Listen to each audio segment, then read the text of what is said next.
We see a lot of questions on how to get started in a slow travel lifestyle, and there isn't a single answer that works well for everyone. The answer really depends on 4 different things: your goals, your income, your lifestyle, and your mindset. Now, if you already know exactly what you want to do, then you can just go do it. But chances are, if you're watching this video, you're unsure of a few things. Maybe you're thinking about travel during your retirement, or maybe you want to be a digital nomad, but you're still figuring things out. So let's talk about how to start a life of slow travel.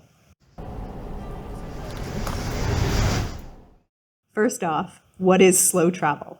To us, it means staying in places we visit for at least a few weeks and usually a month or longer before moving on to the next place. Digital nomads, backpackers, and retirees can all be considered slow travelers depending on how they travel.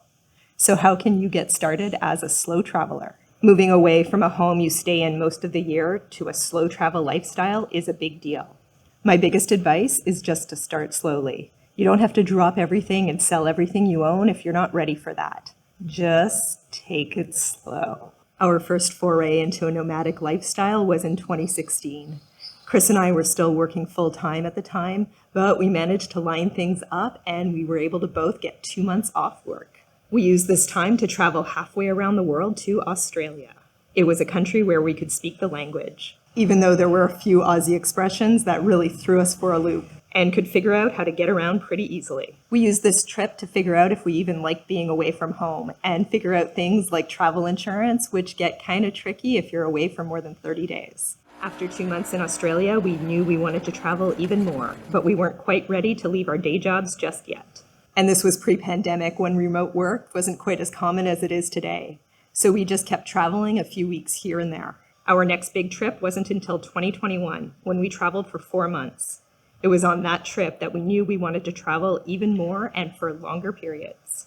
At each step during our last 3 years of slow travel, we learned new things. We learned technical things like how to manage cell phone plans around the world, how to get the right medical insurance, what kind of work we wanted to do that fit with our lifestyle, and the kinds of places we like to travel to. I guess we could have jumped right into it, but I'm really glad that we started off more slowly and we were able to make adjustments to get the lifestyle that really works well for us. If you're new to slow travel, one thing to look out for are country entry requirements. Our Canadian passports often let us enter a country for up to 90 days, but that really varies depending on the country. And if you're thinking about slow travel, you should also know that tourist visas may not allow you to work as a digital nomad or volunteer, depending on the country. Maintaining a home base can also be helpful. This could mean keeping a property in the location that you keep going back to. But it can also just mean a city that you keep going back to, where you have your friends, your doctors, and maybe even a box of your stuff in someone's basement. Though if you are planning on leaving your stuff in someone's basement, make sure you're not overstaying your welcome. Knowing you have a home base can give you a sense of stability and comfort when you're traveling. Not everyone needs this, but we have one in Vancouver, Canada, and feel like it helps with our sense of belonging. So to become a slow traveler, think about your goals and the steps to get there. You don't have to make one big leap. Figuring out your income when you're slow traveling is another big one. Chris and I find that we actually end up spending less money when we're traveling than when we're in our home base of Vancouver. We get good rates on apartment rentals, shop at local grocers, and keep our tourist spending low. But some kind of income is still required. Depending on your stage of life, working remotely, taking seasonal jobs when you go back to your home country, or living off your retirement income are all options. Figuring out ways to make an income while traveling can take some time. Chris and I both built our careers in the tech industry, and so after the pandemic, when remote work really took off in that field, we took advantage of it. I found that I like working remotely if I'm staying in one place for a few months with a reliable internet connection, but it gets really stressful if we're on a road trip and I'm not easily able to attend meetings or respond to emails. Again, this is where starting slowly and then taking progressively longer trips really helped. If you're trying to figure out how to make an income while traveling, then my best advice is to think about combining your existing skill sets with things that can be done remotely.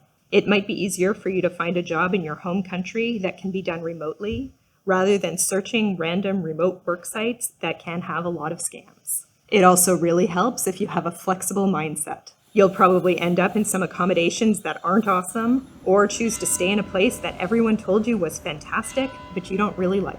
You'll probably get lonely and wonder if you made the right choice, or just wonder what you're doing with your life. Having an open mindset can really help you get through these challenging times. Along those lines, it really helps to start slow traveling, not expecting a specific lifestyle. You may have seen photos on social media showing amazing places and beautiful views. But when you get there, you find out the shower you were promised is more like a hose and the toilets are squatties. Each place that you go to is going to be unique, and it might be different from what you're used to. But you need to be the one to adapt. You're a guest in the new place, and so things aren't going to change just because it's not what you're used to. So instead of complaining about the lack of Western-style toilets and insulting the people that use them, which unfortunately we've seen, just get into the local spirit and start practicing your squatting. On another note about lifestyle, slow travel requires a really heavy time investment at some points and then leaves you with a lot of free time at others. When you're planning out a new place, you need to spend a lot of time figuring out what you're going to stay and where you're going to go. But then once that's done and you arrive in the new place, you could have a lot of free time. You'll obviously spend some time touring around the new place, but it's not going to take up all of your time. If you're working, that can take up some of your time, but it's probably not going to take up all of your time. So it's really important to have other projects going on. Otherwise, you might get bored. Slow travel is not like being on vacation, even though that's what some of your friends might think. And it might look like that with where I'm sitting right now. But seriously, slow travel can wear you down because of all the different stressors that you're going to encounter in each new place. Just wanting to go to a grocery store in your new neighborhood will require you Googling the best grocers and learning about all the new brands of bread. Once you get used to one place, then you repeat the process all over again in the next place. You have to be okay with always searching for new grocery stores and gyms and restaurants and trivia nights. You're not going to know everything about slow travel right from the beginning. So our advice is just to start slowly and build up as you go. If you have any advice for us, please leave it in the comments.